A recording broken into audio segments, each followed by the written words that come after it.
আসসালামু আলাইকুম। আবারও র্যাবের উপর থেকে নিষেধাজ্ঞা প্রত্যাহার করছে এমন একটি খবর গণমাধ্যমে বেরিয়েছে। মাঝে মধ্যেই এমন খবর প্রকাশ হয় এবং যথারীতি স্টেট ডিপার্টমেন্ট থেকে পরিষ্কার করে বলা হয় যে না, এমন কোনো তথ্য তাদের কাছে নেই। মার্কিন দূতাবাস ঢাকার তারাও কিন্তু কয়েক দফা বিবৃতি দিয়েছে। তারপরও মানে ইনিয়ে বিনিয়ে আকারে ইঙ্গিতে সরকারের কোনো কোনো পক্ষ থেকে দাবি করা হয় বা সামনে আনা হয় যে র্যাবের উপর থেকে নিষেধাজ্ঞা প্রত্যাহারের প্রক্রিয়া শুরু হয়েছে। আসসালামু আলাইকুম। ডোনাল্ড লু ঘুরে যাওয়ায় বিএনপির মাথা খারাপ হয়ে গেছে, এটি পররাষ্ট্রমন্ত্রী বলছেন। ভালো কথা, ডোনাল্ড লু বাংলাদেশে ঘুরে যাওয়ার পর কেন মাথা ঘুরে যাবে? বিএনপি কি বলেছে যে আমরা খুবই হতাশ? তা তো বলেনি। তারা একটাই বলেছে যে ডোনাল্ড লু যা বলেছে তাতে মার্কিন যুক্তরাষ্ট্র তাদের অবস্থান বদল করেনি। অর্থাৎ কোন অবস্থান? বাংলাদেশের গণতন্ত্র, নির্বাচন, মানবাধিকার, এই প্রসঙ্গে কি অবস্থান বদল করেছে? এদিকে বিএনপি নেত্রী খালেদা জিয়াকে দেখতে বাংলাদেশে আসার প্রস্তুতি নিচ্ছেন বলে জানিয়েছেন যুক্তরাজ্য বিএনপির প্রেসিডেন্ট। আওয়ামী লীগকে বলতে চাই, মাটিতে দেয়ালে কান পেতে শুনুন, পায়ের আওয়াজ পাওয়া যাচ্ছে। তারা জানি আসছে আপনাকে এখান থেকে সরাতে। ঠিক তেমনি ভাবে আজকে যার মামলা নিয়ে আমরা কোর্টে গেছি, ইনশাল্লাহ দিন খুব বেশি দূরে নয়, থাকসিন সিনহাটার মতো উনিও বাংলাদেশে আসবে। জোবায়দা রহমান এবং তারেক রহমান অচিরে বাংলাদেশে আসবে। বাংলাদেশের আওয়ামী লীগের জন্য, শেখ হাসিনার জন্য এবং এই ফ্যাসিস্ট সরকারের জন্য একটি দুর্ভাগ্যজনক সংবাদ হচ্ছে, বাংলাদেশের গণমানুষের নেতা, বাংলাদেশের বর্তমান সময়ের সবচেয়ে জনপ্রিয় ব্যক্তিত্ব, আগামী দিনে যার হাত ধরে বাংলাদেশ এগিয়ে চলবে এবং গণতন্ত্রের মুক্তি পাবে, সেই আলোকবর্তিকা জননেতা জনাব তারেক রহমান অচিরেই বাংলাদেশে আসার জন্য তার। আসসালামু আলাইকুম প্রিয় দর্শক, ফাইনালি চলে আসলাম আপডেট ও গুরুত্বপূর্ণ কিছু নিউজ নিয়ে আপনাদের মাঝে। প্রিয় দর্শক, অবশ্যই ভিডিওটি শেষ অবধি দেখবেন। দর্শক, আপনাদের কাছে ছোট্ট একটি অনুরোধ, দেশ এবং দেশের বাইরে হলে কমেন্ট বক্সে লিখে জানিয়ে দেবেন, আর চ্যানেলে নতুন হলে সাবস্ক্রাইব করে পাশে থাকা বেল বাটনটি অবশ্যই অল করে দেবেন, কারণ পরবর্তী আপডেট নিউজ সবার আগে পাওয়ার জন্য প্রিয় দর্শক আর অবশ্যই একটি লাইক দেবেন। দর্শক, আর দেরি নয়, মূল ভিডিওতে যাওয়া যায়। আসসালামু আলাইকুম। ডোনাল্ড লু ঘুরে যাওয়ায় বিএনপির মাথা খারাপ হয়ে গেছে, এটি পররাষ্ট্রমন্ত্রী বলছেন। ভালো কথা, ডোনাল্ড লু বাংলাদেশে ঘুরে যাওয়ার পর কেন মাথা ঘুরে যাবে? বিএনপি কি বলেছে যে আমরা খুবই হতাশ? তা তো বলেনি। তারা একটাই বলেছে যে ডোনাল্ড লু যা বলেছে তাতে মার্কিন যুক্তরাষ্ট্র তাদের অবস্থান বদল করেনি। অর্থাৎ কোন অবস্থান? বাংলাদেশের গণতন্ত্র, নির্বাচন, মানবাধিকার, এই প্রসঙ্গে কি অবস্থান বদল করেছে? একবারও কি ডোনাল্ড লু বলেছে যে নিষেধাজ্ঞা প্রত্যাহার করা হবে? একবারও কি বলেছে যে ভিসা নীতি এটা আর প্রয়োগ করা হবে না? সে তো পরিষ্কার বলছে যে ভিসা নীতি কার্যকর হয়েছে।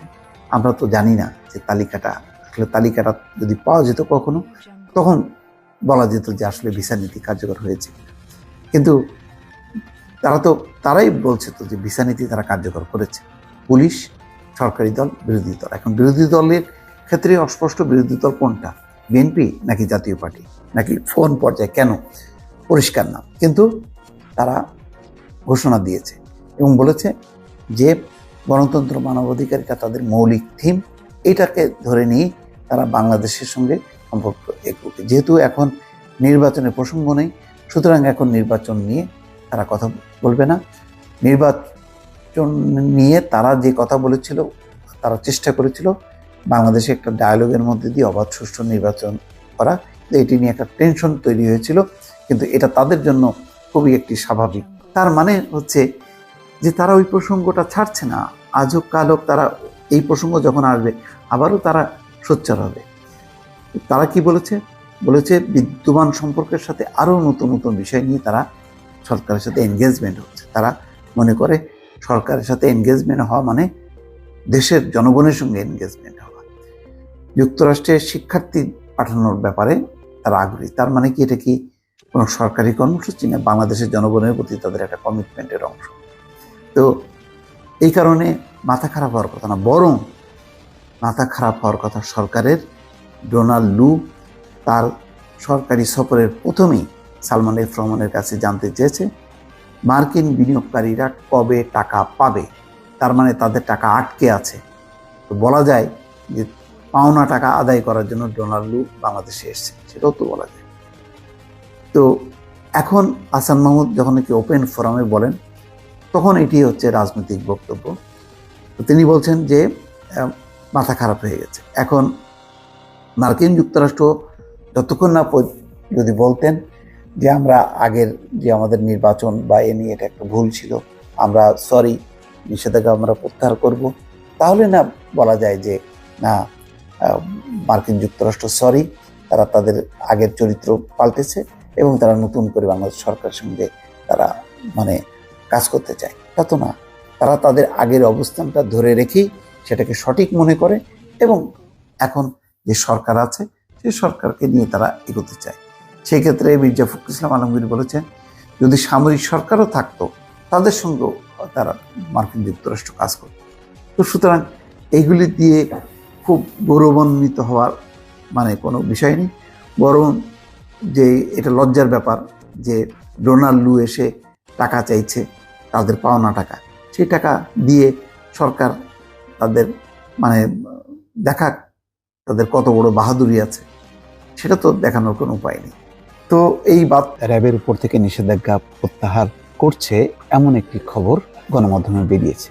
মাঝে মধ্যেই এমন খবর প্রকাশ হয় এবং যথারীতি স্টেট ডিপার্টমেন্ট থেকে পরিষ্কার করে বলা হয় যে না, এমন কোনো তথ্য তাদের কাছে নেই। মার্কিন দূতাবাস ঢাকার তারাও কিন্তু কয়েক দফা বিবৃতি দিয়েছে। তারপরও মানে ইনিয়ে বিনিয়ে আকারে ইঙ্গিতে সরকারের কোনো কোনো পক্ষ থেকে দাবি করা হয় বা সামনে আনা হয় যে র্যাবের উপর থেকে নিষেধাজ্ঞা প্রত্যাহারের প্রক্রিয়া শুরু হয়েছে। কিন্তু ডোনাল্ড লু কিন্তু একবারও বলেননি বা মার্কিন রাষ্ট্রদূত পিটার ডিয়াস কিন্তু কখনোই বলেননি যে এরকম প্রক্রিয়া শুরু হয়েছে। তারা বলেছে যে এটা খুব জটিল প্রক্রিয়া, এটি নিয়ে কাজ করা যেতে পারে, কিন্তু তার মানে এই না যে নিষেধাজ্ঞা প্রত্যাহারের প্রক্রিয়া শুরু হয়েছে। তো আজকে স্টেট ডিপার্টমেন্টের সেই মুখপাত্র বেদান্ত প্যাটেল তিনি বলছেন যে র্যাবের উপর থেকে নিষেধাজ্ঞা প্রত্যাহার করছে না যুক্তরাষ্ট্র। স্টেট ডিপার্টমেন্ট এই শিরোনামে একেবারে পরিষ্কার তাদের বক্তব্য। বৃহস্পতিবার ওয়াশিংটনে নিয়মিত প্রেস ব্রিফিংয়ে এক প্রশ্নের জবাবে স্টেট ডিপার্টমেন্টের প্রধান উপমুখপাত্র বেদান্ত প্যাটেল এই কথা জানান। প্রেস ব্রিফিংয়ে একজন সাংবাদিক জিজ্ঞাসা করেন, বাংলাদেশ সফররত যুক্তরাষ্ট্রের দক্ষিণ ও মধ্য এশিয়া বিষয়ক সহকারী পররাষ্ট্রমন্ত্রী ডোনাল্ড লুর সঙ্গে একটি বৈঠক শেষে ক্ষমতাসীন প্রধানমন্ত্রীর বিনিয়োগ উপদেষ্টা সাংবাদিকদের বলেছেন, র্যাবের উপর থেকে নিষেধাজ্ঞা তুলে নিতে হোয়াইট হাউস এবং স্টেট ডিপার্টমেন্ট কাজ করছে, এমন দাবি কি সত্য? সাংবাদিকদের প্রশ্নের জবাবে বেদান্ত প্যাটেল বলেন, এমন দাবি সম্পূর্ণ মিথ্যা। যুক্তরাষ্ট্র র্যাবের উপর থেকে নিষেধাজ্ঞা প্রত্যাহার করছে না।